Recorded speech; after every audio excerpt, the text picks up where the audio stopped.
4 de la tarde, 22 minutos. Gracias por elegirnos en cada tarde. Y bueno, y este espacio habilitado para que ustedes también participen si tienen consultas, si tienen dudas al respecto de esto que veníamos un poco adelantando antes del corte. Rolando, un invitado especial a quien también ya agradecemos. Exactamente. Hola, doctor Robert Núñez, ¿cómo le va? Tanto tiempo. ¿Verdad que sí? Extrañaba ya esas conversaciones. Exacto, sí, largas conversaciones. Bueno, doctor, queríamos charlar contigo porque muchas veces uno actúa desde el desconocimiento y en los últimos tiempos se vio tantos, en las redes sociales ve cada cosa, ¿no?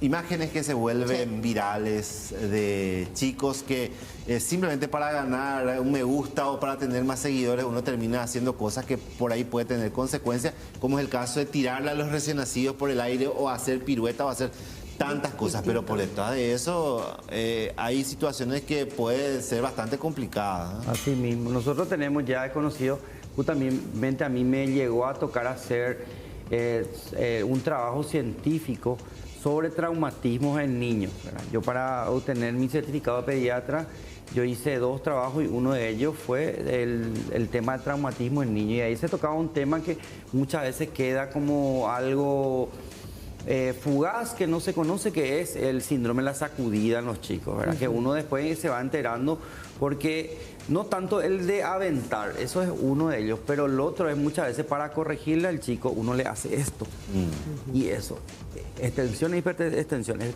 eso va golpeando el cerebro por la pared del cráneo y va produciendo micro lesiones que van causando probablemente una gran lesión después y no llega el oxígeno y puede ir haciendo traumatismos, microtraumatismos de cráneo, que es lo mismo que le pasa a cualquier motoqueiro y cualquier accidente de tránsito en que tiene un gran traumatismo. Para situarnos en un periodo de tiempo, ¿verdad?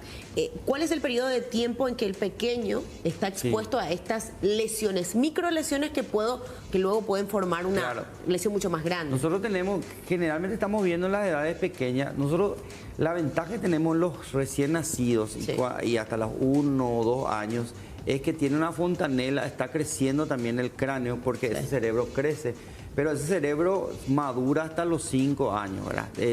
La cantidad de neuronas que va a hacer efecto para que esa persona tenga una capacidad mental se define hasta los 5 años. Por eso es que tanto se insiste en el cuidado del chico, en la estimulación del chico, porque ahí las neuronas van activándose.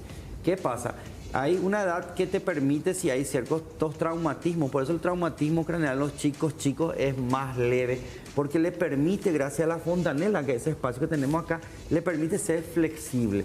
Cuando esa cabeza se va consolidando, ya no tiene un espacio.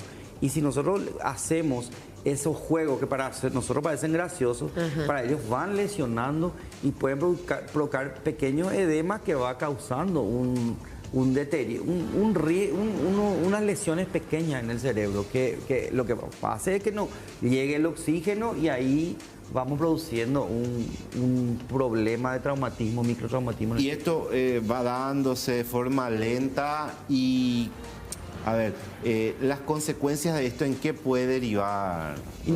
Tenemos, como todo traumatismo, podemos tener lesiones que posteriormente puedan dar ciertas patologías neurológicas. Por ejemplo, el tema del desarrollo. Viste que está el crecimiento, que es la parte física, y está el desarrollo, que es la parte mental, ¿verdad? La cuestión de aprendizaje, el desarrollo cognitivo, por ejemplo. Por otro lado, tenemos que acordarnos que hay cuestiones como los síndromes epilépticos, que tienen foco generalmente por una cuestión de la transmisión neuronal que parte a nivel del cerebro. Y si nosotros lesionamos de tal manera esas neuronas, podría verse la posibilidad también que haya una zona que, vamos a decirle para que entienda la gente, más irritada del cerebro. Y eso posteriormente, frente a cualquier lesión, podría disparar y hacer ataques epilépticos, porque se ordena en el cerebro y responde el cuerpo. Eso podría ir siendo una consecuencia también. El síndrome de la sacudida, bueno, puede tener, por decir así, 2 causas, lo de los juegos, la diversión, el desconocimiento absoluto, ¿verdad? Pero también me imagino que hay un trasfondo a veces de violencia en los pequeños y mucho más delicado todavía. Bueno, y eso es un punto importante también que nosotros estamos enfocando. El punto es que se considera un maltrato infantil también, porque se considera como parte de un maltrato infantil Porque no sé si vieron ustedes, hay un video famoso que viene una mamá, que creo que es su hijastra, le sacude. Sí. Y eso es un delito. Es un delito porque le causa lesiones mucho más graves que meterle un cintarazo o algo, porque directamente en el cerebro ya empieza a hacer esa sacudida, el cerebro golpea el cráneo y puede producir lesiones, microlesiones, ¿verdad? Que se pueden ver en el momento o en el futuro cuando vaya desarrollando alguna sintomatología. Y hablando de sintomatología, ¿qué nos tiene que llamar la atención, doctor, en los chicos para empezar a decir que podría estar asociado a eso? ¿O eso es simplemente un chequeo general que se haga con un pediatra y recién difícilmente se pueda detectar a simple vista que algo está pasando? No, ese es el problema, que lo que nos puede llamar la atención, cuando nosotros tenemos un traumatismo de cráneo, hay cosas que nos llaman la atención en la cara del paciente, ¿verdad? Podría ser unas lesiones tipo ojeras, ojo de mapache le llamamos nosotros, que llaman la atención. Eso podría ser. Ya más grave sería algún sangrado del oído, algún sangrado de la nariz, pero eso ya sería un caso extremo, ¿verdad? Pero generalmente no se ve. Y esa es una forma, yo creo que de tortura inclusive muy buena, porque no deja rastros. Dificultades para hablar del chico también. Con el tiempo. Con el tiempo. Eso fue el problema, con el tiempo. Bueno, nosotros estamos en un momento tan complicado post pandemia que tenemos chicos, ¿verdad?, que llegan a cierta edad y todavía no están hablando. ¿Por qué? Porque todo el tema del encierro, el tema psicológico, el tema de la adaptación a estar encerrado, a estar afuera, el aislamiento de los factores sociales que no tenían una llegada a los demás chicos, a los demás adultos. Entonces, la cantidad de gente que tiene el TEA, también el trastorno del espectro autista, o sea, es muy complicado. Realmente hay que sentarse, hablar bien, consultar y que vea cómo derivarle a un especialista, un audiólogo o demás, para que se pueda ver qué en realidad está teniendo, ¿verdad? Doctor, qué importante es también, y lo insistimos con los padres, tutores, ¿verdad?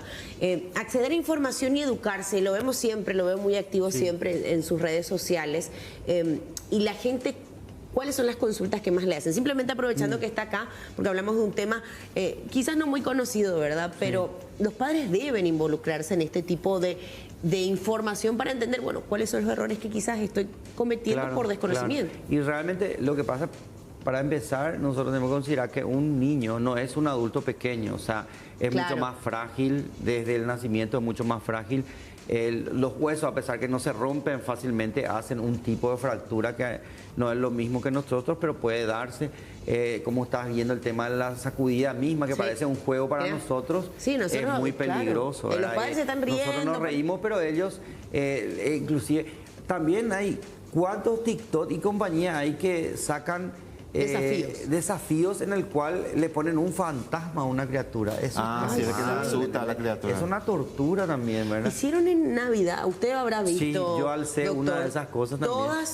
Todas las historias o todos los challenges le traían, por ejemplo, al Grinch a la casa, las criaturas se asustaban, se desesperaban, golpeaban, entraban en una especie de crisis nerviosa. O sea, ¿cuánto es de juego? ¿Cuánto es de tortura? La criatura no lo diferencia. No lo diferencia, entonces él tiene que crecer en un ambiente desde que nace, en un ambiente tranquilo, en el útero tiene que estar tranquilo, cuando está con la mamá, sentir el confort, el papá también tiene que dar ese lado de confort, de apego, ¿verdad? Inclusive hablamos del colecho, que la criatura tiene que dormir en la misma habitación, en la misma cama, todo eso para contenerle, no por eso va a ser un malcriado, sino que en su momento va a dejar la casa, probablemente va a tener una mejor contención psicológica y va a poder enfrentar un futuro que es muy diferente generacionalmente. Nosotros estábamos hablando la pasada, estamos nosotros metidos en una amplia generaciones mayores a la mía, la de menores y la de generación de cristal. Y es muy difícil ahora mismo. Nosotros si recibimos algún zapatillazo, a ellos no le podemos hacer eso. Entonces, la educación ahora es bastante complicada. Este tipo de secuelas que deja, doctor, muchas veces ya son irreversibles o en algunos casos se puede todavía. Lo que pasa con las neuronas es que las neuronas, una vez que mueren, ¿verdad?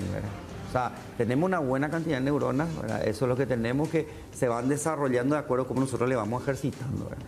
Ahora, nosotros lo que producimos son microtraumatismos, ¿verdad? Que pueden incidir posteriormente en ese desarrollo del bebé. Inclusive, ahora que recuerdo, estaba viendo también la irritabilidad, que es un caso más extremo, un llanto fácil.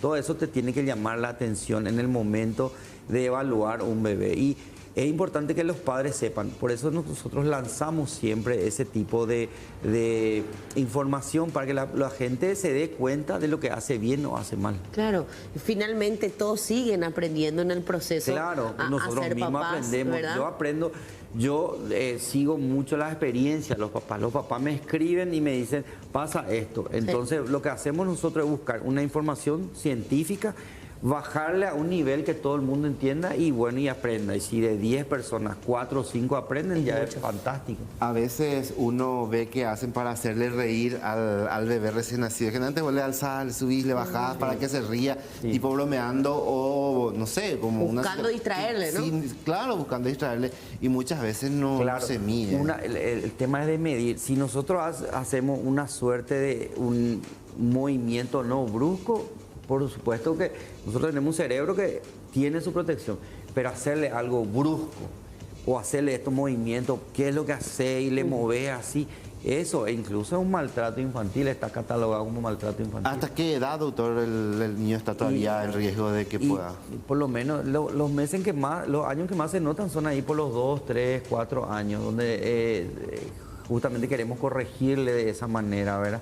Pero siempre está expuesto. Cuando es más grande es difícil ya porque ya está como más consolidada el cuello, ya está más consolidada todo lo que son de articulación y fácilmente no le va a hacer ese juego. Pero cuando es muy pequeño y con la fuerza del adulto es mucho más complicado. No va a generar ese mismo efecto. Le decimos a la gente que nos escriba, ya vamos a estar leyendo también sus mensajitos en el WhatsApp, que es el 85625-000. De hecho, padres que nos están observando, mamás también, porque lo decíamos, y en algún momento habló de los ataques epilépticos, algo que entiendo que esto ya es en una etapa muy elevada. Es ya en una etapa muy elevada y con lesiones demasiado graves, ¿verdad? Porque todo ataque, síndrome convulsivo es por una agresión a las neuronas, ¿verdad? Y tenemos que saber a qué se debe eso. Podría ser en una de las consecuencias más graves, ¿verdad? Sí.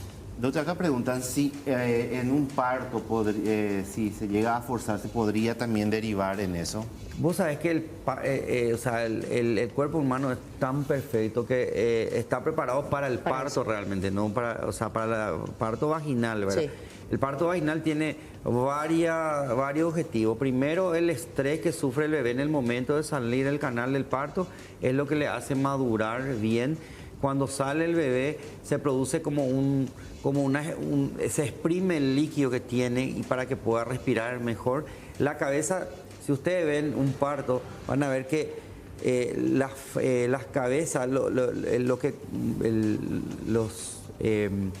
la cabeza en sí, a través de la fontanela, se cierran y cabalgan como para que salga el bebé. Después eso sale y se estira la cabeza, ¿verdad? Ahora, el riesgo tiene que ser muy extremo para que el bebé sufra una lesión, ¿verdad?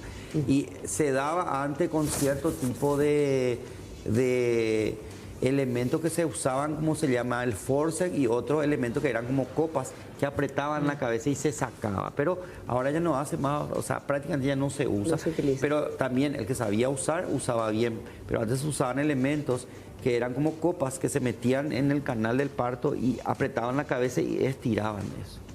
Bueno, la verdad que vamos a tener muchos mensajes de este y otros tipos. Doctor, le agradecemos muchísimo por su tiempo, por venir a charlar con nosotros. Bueno, esperemos que no sea la última vez, Rolando, porque muchas cosas todavía padres nos van a esperar. Hay muchas cosas para hablar con el doctor.